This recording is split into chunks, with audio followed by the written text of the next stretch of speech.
बात करें महत्वपूर्ण प्रश्न की, जिसमें हमें प्रश्नों के 5-6 वाक्य में उत्तर देने हैं। पहला प्रश्न है हमारा, जगदीश बाबू को पहले पहले नए शहर में आकर कैसा लगता था। तो जैसा कि हमने देखा कि जगदीश बाबू अपने गांव से बहुत दूर एक शहर में आ गए थे और वो अकेले थे। यहाँ का वातावरण उन्हें गांव से बिल्कुल भिन्न था और गांव में यहाँ के चौकों जैसी चहल पहल नहीं थी, वहाँ कैफे जैसा शोरगुल नहीं था, गांव एकदम शांत था, ऐसी चहल पहल और शोरगुल नहीं रहती थी और उन्हें लगता था जैसे वे अपनेपन की सीमा से बहुत दूर आ गए हैं, जहां अपना कोई नहीं है।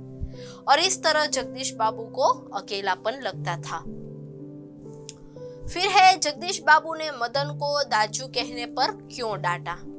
तो जैसा कि हमने देखा, आरंभ में मदन को अपने क्षेत्र का लड़का समझकर जगदीश बाबू को बहुत अच्छा लगता था, लेकिन जब वह उन्हें दाजू कहकर संबोधित करने लगा था तो आखिरकार मदन तो एक कैफे का बॉय था और जगदीश बाबू एक मध्यम वर्गीय प्रतिष्ठित व्यक्ति थे।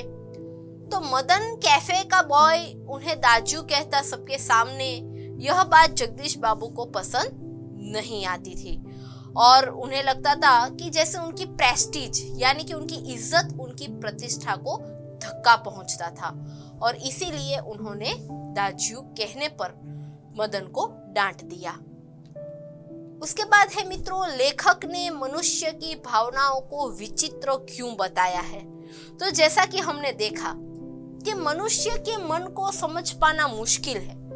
कभी कभी क्या होता है, जब उसके साथ कोई नहीं होता, निर्जन एकांत जगह होती है, तब भी वह स्वयं को अकेला अनुभव नहीं करता है। अकेला होता है फिर भी उसे अकेला नहीं लगता है निर्जन एकांत जगह में। और कभी कभी तो उसे कितनी भी सैकड़ों लोगों की भीड़ हो फिर भी उनके बीच अपने आप को अकेला महसूस करता है। तो इंसान का स्वभाव ऐसा होता है, एकाकीपन में उसे अपनेपन की अनुभूति होती है, लेकिन जब सैकड़ों लोगों के बीच होता है तब भी उसे सुना ही लगता है, अपनत्वीन लगता है, पराया लगता है। मनुष्य के मन की इन्हीं अटपटी परिस्थितियों के कारण लेखक ने उसकी भावनाओं को विचित्र बताया है। इंसान खुद नहीं समझ पाता है, कभी निर्जन मन में भी खुद को खुश रखता है और कभी लोगों के बीच में भी अपने आप को अकेला समझता है। उसके बाद है, प्रारंभ में जगदीश बाबू का व्यवहार मदन के प्रति कैसा था। और दूसरा प्रश्न, दाजू की कहानी में बाल मन की संवेदना का मार्मिक चित्रण हुआ है, समझाइए। यह प्रश्न के उत्तर मित्रों आपके लिए है, आपको गद्य के अनुसंधान में इनके उत्तर लिखने हैं। उसके बाद है प्रश्नों के 2-3 वाक्यों में उत्तर। पहला प्रश्न है, मदन अपने गांव का नाम बताने में संकोच क्यों कर रहा था। तो जैसे कि हमने देखा कि मदन के गांव का नाम क्या था, डोटिया लगो, जो कि अपनी निराली संज्ञा के कारण उसका नाम बताने में इसे संकोच हो रहा था। उसके बाद है, मदन जगदीश बाबू को दाजू कहकर क्यों संबोधित करने लगा। तो जैसे कि हमने देखा, जगदीश बाबू और मदन एक ही पहाड़, एक ही क्षेत्र के रहने वाले थे। उस क्षेत्र में बड़े भाई को क्या कहते थे, दाजू, और जगदीश बाबू को अपने बड़े भाई के रूप में देखने के कारण मदन उन्हें दाजू कहता था। फिर है, जगदीश बाबू को मदन का दाजू बनना क्यों पसंद नहीं आया। तो वो हमने सविस्तार में भी देखा कि मदन कैफे का एक साधारण बॉय था, जबकि जगदीश बाबू एक मध्यम वर्गीय व्यक्ति थे। सबके सामने मदन बार बार दाजू कहना तो उनकी प्रतिष्ठा को अनुकूल नहीं लगा और इसीलिए उन्हें दाजू शब्द की आवृत्ति पर क्रोध आ गया। फिर है, जगदीश बाबू ने अपनी शंका का समाधान कैसे किया। जगदीश बाबू के चेहरे पर पुती एकाकीपन की स्याही कैसे दूर हो गई। इन प्रश्नों का उत्तर मित्रों आपको देना है। फिर है, एक वाक्य में उत्तर, मदन का गांव किस पहाड़ी क्षेत्र में था।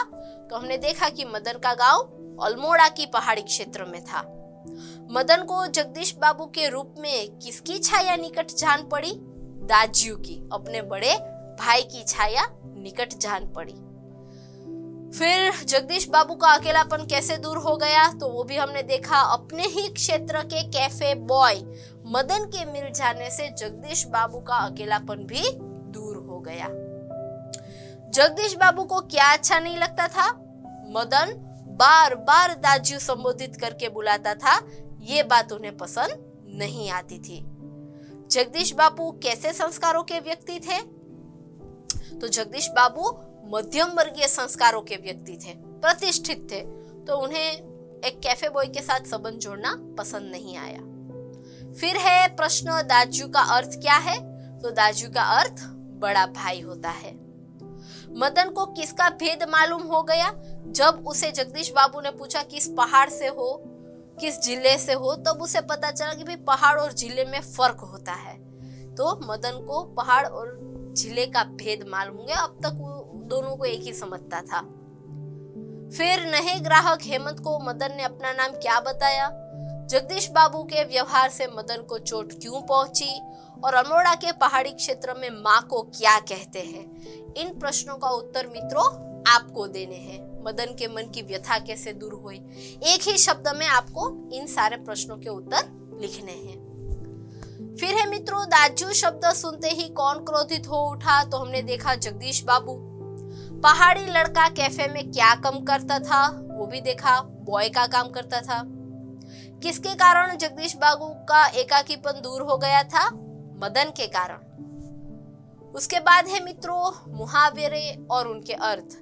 पहला मुहावरा है अजनबीपन की खाई दूर होना, जिसका मतलब होता है अच्छी तरह से परिचय होना। तो इसका वाक्य हम बना सकते हैं कि मदन से मिलते ही जगदीश बाबू की अजनबीपन की खाई दूर हो गई।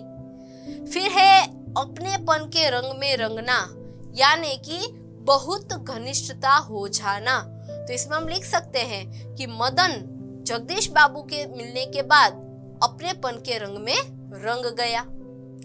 फिर है मुंह तमतमाना, यानी कि क्रोध से चेहरा लाल हो जाना। तो इससे वाक्य बन सकता है कि दाजू बार बार बुलाने से जगदीश बाबू का मुंह तमतमाने लगा। ज्वालामुखी सा फटना, यानी कि अत्यंत क्रोध में बोलना, यानी कि मदन को दाजू बोलने पर जगदीश बाबू उस पर ज्वालामुखी की तरह फट पड़े। तो इस प्रकार मित्रों यहाँ पे हमने कितने मुहावरे, कितने से महत्वपूर्ण प्रश्नों की चर्चा की। जो प्रश्न मैंने आपको दिए हैं हर बार की तरह गद्य में से आप उन जवाबों को ढूंढिए, वापस से सुनिए, गद्य समझिए, तो आपको इनके उत्तर आ जाएंगे।